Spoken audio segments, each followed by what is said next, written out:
Hello. Thank you for joining me for this introduction to the Troubleshooting Collaboration Security for the Enterprise On-Premises Preferred Architecture dCloud Lab. This video introduces the lab, explaining the scope of the lab, how to locate, schedule, and access the lab. The lab covers troubleshooting, on-premise collaboration security, and specifically focuses on the products and features within the Collaboration Systems Release, or CSR, version 12.5. I'm Matt Jordy, and I'm a technical marketing engineer in the Collaboration Technology Group.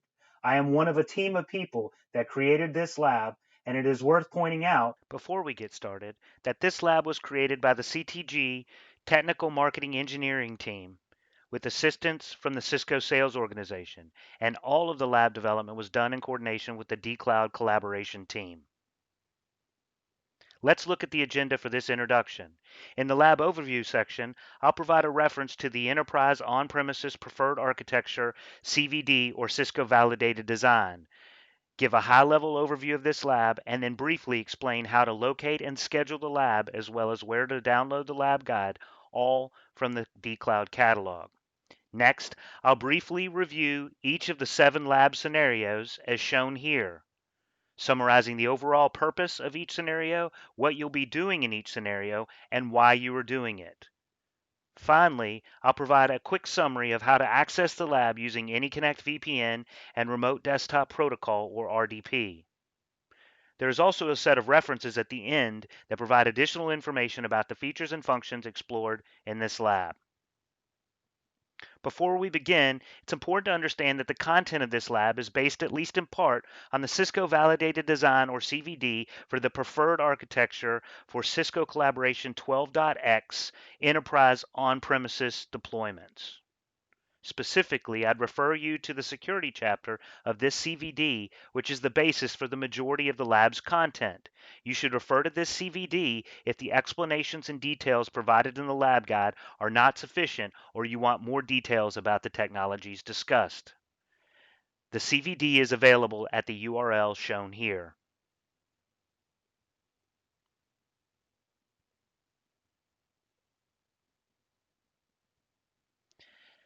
Now, let's begin with an overview of the lab.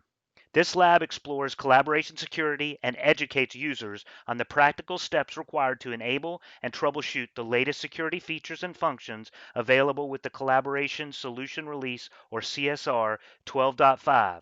These include specific license reservation, or SLR, for highly secure deployments with strict restrictions against outside connectivity, whether that connectivity is simply outside the enterprise or even if that connectivity is anything outside the data center.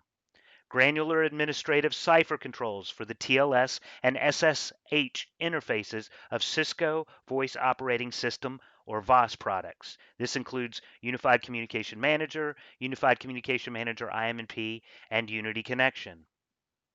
Secure Lightweight Directory Access Protocol, or LDAP integrations with Microsoft Active Directory using TLS-based Secure LDAP.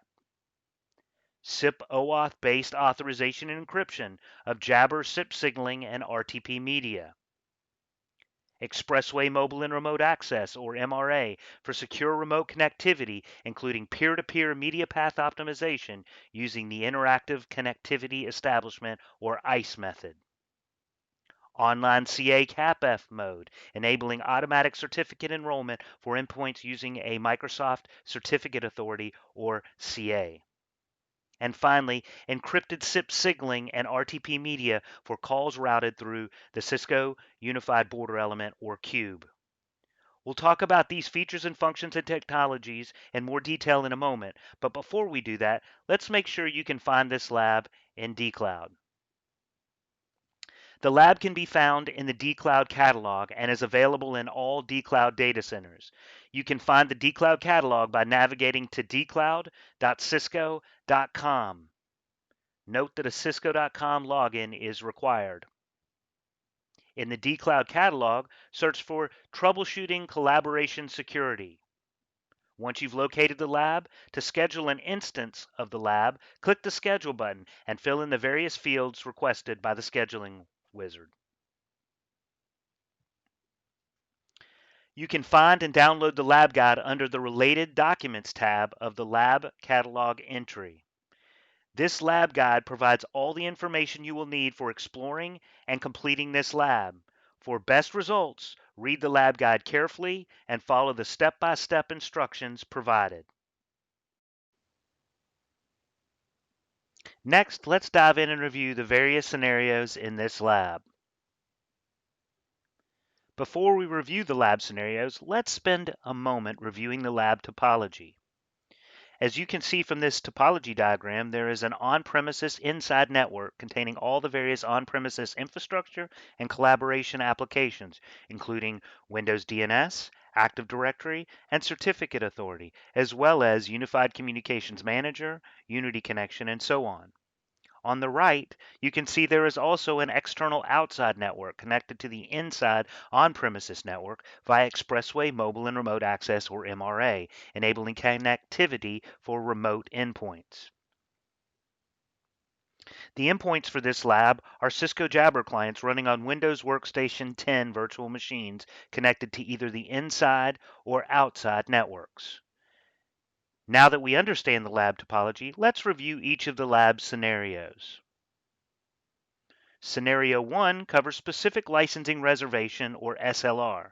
In this scenario, you will explore SLR as an alternative for Internet-connected smart licensing. SLR is for highly secure deployments with strict air-gap requirements between the data center deployed applications and cloud-based licensing services. In this scenario, you will start and then complete a specific license reservation on Unified Communications Manager by enabling and generating a license reservation, installing the license reservation authorization code on the system, and then confirming the licensing and export controlled functionality on the system. Once the system is licensed, you will troubleshoot SLR license issues using Unified Communications Manager logs and the Web Administrative Interface to bring the system into compliance. Licensing compliance is required for export controlled functionality. Without compliance, encrypted media will not be supported in the deployment, and mixed mode and SIP OAuth cannot be configured on the system. You should be aware that SLR requires manual administration and permanently assigns licenses to the system, even if they are not used. Changes to license consumption will require a new reservation. Next, Scenario 2 examines administrative cipher control. In this scenario, you will explore granular cipher control for the TLS interfaces of Unity Connection. This also applies to other collaboration applications like Unified Communications Manager. In this scenario, you will discover and troubleshoot a cipher issue when attempting to connect to the Unity Connection administrative web interface.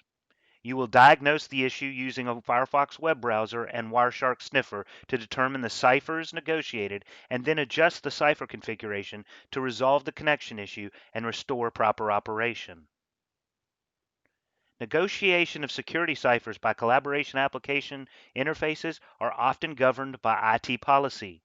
Cipher control through administrative configuration ensures Cisco collaboration applications meet and comply with the policies of the organization.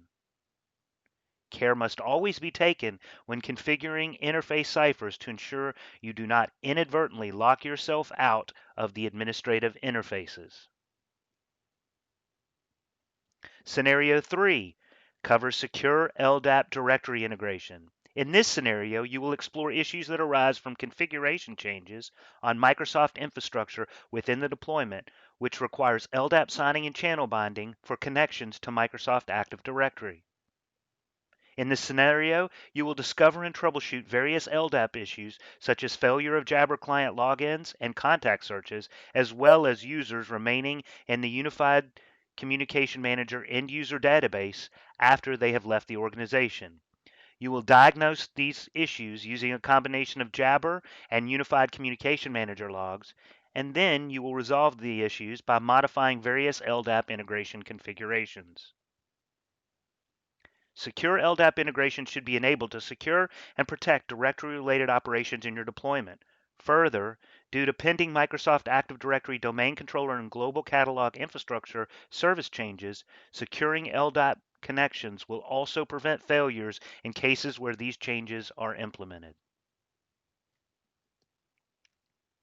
Scenario 4 examines SIP OAuth for encrypting Jabber calling. In this scenario, you will explore encrypted calling with Jabber using SIP OAuth functionality to authorize the clients and enable secure SIP TLS signaling and secure RTP SRTP media. In this scenario, you will confirm the prerequisite OAuth with refresh login flow configuration, and then enable SIP OAuth on the system and troubleshoot SIP OAuth operations for encrypted calling. You will also troubleshoot Unity Connection Visual Voicemail Service for Jabber, which also leverages OAuth. SIP OAuth simplifies encrypted calling implementations for Jabber clients by enabling encrypted media and signaling without requiring endpoint certificate installation and without requiring Unified Communication Manager cluster mixed mode configuration. Remember that before enabling SIP OAuth, OAuth with refresh login flow must be enabled for Unified Communication Manager clusters and other collaboration applications, including Unity Connection. Scenario 5 covers Expressway Mobile and Remote Access, or MRA, along with ICE Media Path Optimization. In this scenario, you will explore secure remote connectivity for Jabber with Expressway Mobile and Remote Access and peer-to-peer media with media path optimization using the Interactive Connectivity Establishment, or ICE method. In this scenario, you will troubleshoot and then verify Jabber Expressway Mobile and Remote Access connectivity and media path optimization using Jabber and Expressway logs, as well as a Wireshark sniffer with a capture filter. MRA not only provides secure remote connectivity for Jabber clients outside the organization, it also supports secure point-to-point media between the clients instead of hairpinning media through the on-premises expressway nodes, which reduces on-premises internet bandwidth utilization. Please note, you should always use a public certificate authority CA signed server certificate for Expressway E. However, for simplification purposes in this lab, we have signed the Expressway E server certificate using the Enterprise Microsoft CA. Scenario 6 examines the new online CA CAPF mode. In this scenario, you will explore automatic endpoint certificate enrollment using Unified Communication Manager Certificate Authority Proxy Function, or CAPF, with a Microsoft Certificate Authority. In this scenario, you will troubleshoot the online CA CAPF mode configuration and enrollment process for on-premises Jabber clients using Unified Communication Manager logs. You will also validate the operation by examining the locally significant certificates, or LSCs, issued to the Jabber clients. The online CA CAPF mode simplifies endpoint certificate enrollment with third-party certificate authorities, lowering the administrative overhead required with the manual offline CA CAPF mode. You should understand that online CA mode is really only intended for hardware endpoint certificate enrollment. As discussed in Scenario 4, SIP OAuth is the recommended method for securing Jabber clients, eliminating the need for Jabber client certificate enrollment. Normally, you would use SIP OAuth for securing these Jabber clients. However, you are using the on-premises Jabber clients in this lab to validate online CA CAPF mode in the absence of hardware endpoints. Finally, in Scenario 7, we will cover secure integrations with the Cisco Unified Border Element, or CUBE. In this scenario, you will explore configuration and troubleshooting of encrypted calling with iOS-based Cisco Unified Border Element. In this scenario, you will first configure and manage certificates on CUBE. You will then troubleshoot the encryption configuration of SIP trunks and dial peers on Unified Communication Manager and CUBE using the iOS debugs. You will ultimately validate encrypted calling with signaling and media through CUBE. Configuring certificates and secure calling with CUBE ensures that encrypted calling is supported at a minimum for internal collaboration endpoints to CUBE at the edge of the enterprise network. That's the final scenario of this lab. Now let's quickly walk through how to access this lab. Once you've scheduled your lab and it has started, click the View button for the lab in the session list. On the Lab Session View page, click the Details tab to load the Session Details window. Then, scroll down to locate the AnyConnect VPN host and username password credentials. You'll use this URL in the AnyConnect VPN Client Connect window and the credentials to complete the VPN connection. Note, you should not use the web-based remote desktop method for connecting to workstations in this lab. This method does not work for the remote workstations, Workstation 3 and Workstation 4, and may lead to issues with the other workstations as you work through the lab exercises. Instead, once you've connected via VPN, use your local remote desktop protocol or RDP client to connect to the workstations and servers as instructed in the lab guide. Note that Workstation 1 and Workstation 2 have Jabber for Windows clients and will serve as the on-premises endpoints for this lab.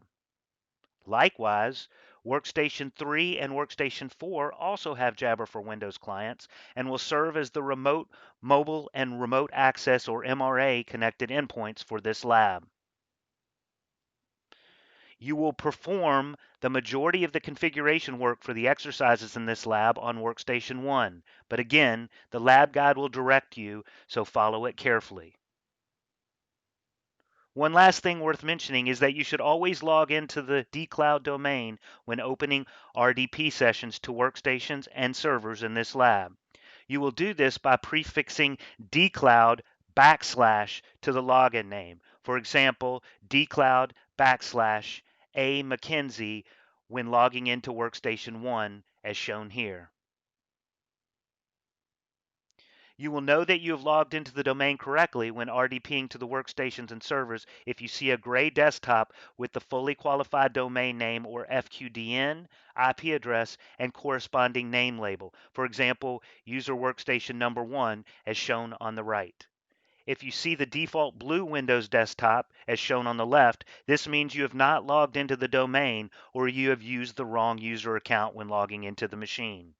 In that case, log out and reconnect, making sure you specify the dCloud / prefix and the correct user account name.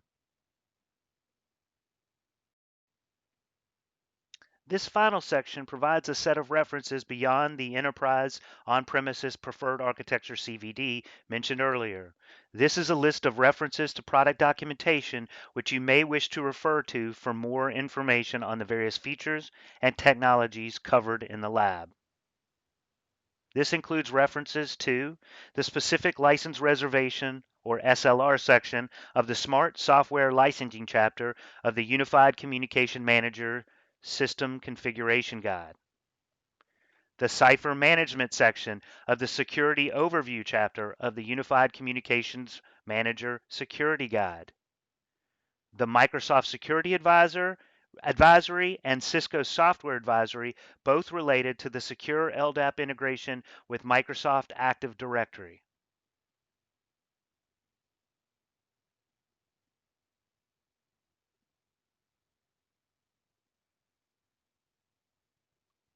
Next, the OAuth authorization login flow white paper and configuration example tech note for Cisco Collaboration Solutions.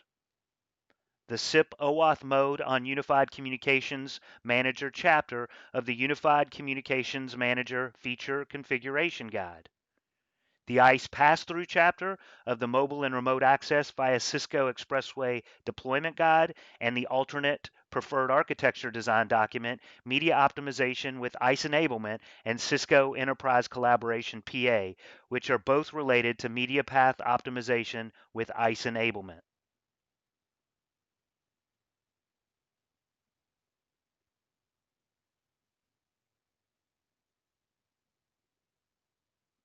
And finally, the Certificate Authority Function section of the Certificates chapter in the Unified Communication Manager Security Guide, which provides coverage for online CA mode. And the SIP TLS support on Cube chapter of the Cube configuration guide, and the configure voice security features with Cube and Unified Communications Manager configuration example tech note for secure SIP with Cisco Unified Border Element.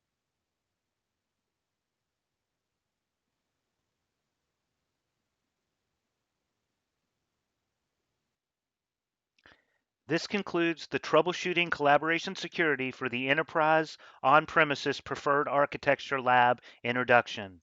Thank you for your attention and good luck with the lab.